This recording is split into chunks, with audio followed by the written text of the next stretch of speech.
మనలో ప్రతి ఒక్కరికి ఏదో ఒక సందర్భంలో ఎదురైన ఒక అనుభవం ఇది. నేను చెప్పిన వెంటనే మీరు కూడా నాతో ఏకీభవించి అవును నిజమే అంటారు. మనకి ఏదైనా సమస్య వచ్చింది అంటే ఆ సమస్యకు పరిష్కారం భగవద్గీతలో ఉంది అంటారు.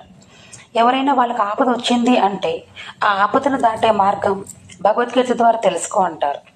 పిల్లలు బాగా మారం చేస్తున్నారని అంటుంటే పిల్లలకు ఉగ్గుపాలతో భగవద్గీతను నేర్పించాలంటారు. యువత దేశం దాటి పోతున్నారంటుంటే యువతకు భగవద్గీతను బోధించడం వల్ల మన దేశాన్ని అన్ని రంగాలలో ముందుకు తీసుకెళ్లే శక్తివంతమైన యువతని మన దేశమాతకు అందించవచ్చు అంటారు.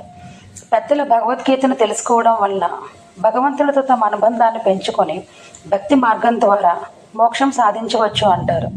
ఇలా అన్ని వయసుల వారికి పిల్లలకు జీవన మార్గంగా, యువతకు మార్గదర్శకంగా, పెద్దలకు మోక్ష మార్గంగా ఉండే ఆ భగవద్గీతలో అంతలా ఏముంది?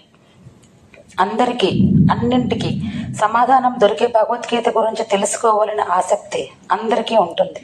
కానీ సమయభావం వలన, మార్గం సుగమం కాకపోవడం వలన అందరూ తెలుసుకోలేకపోతున్నారు.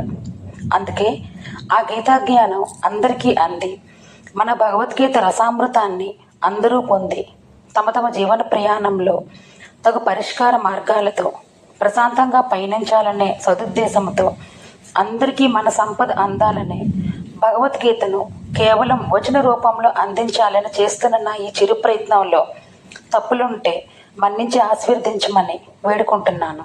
జై శ్రీకృష్ణ. మనలో ప్రతి ఒక్కరికి ఏదో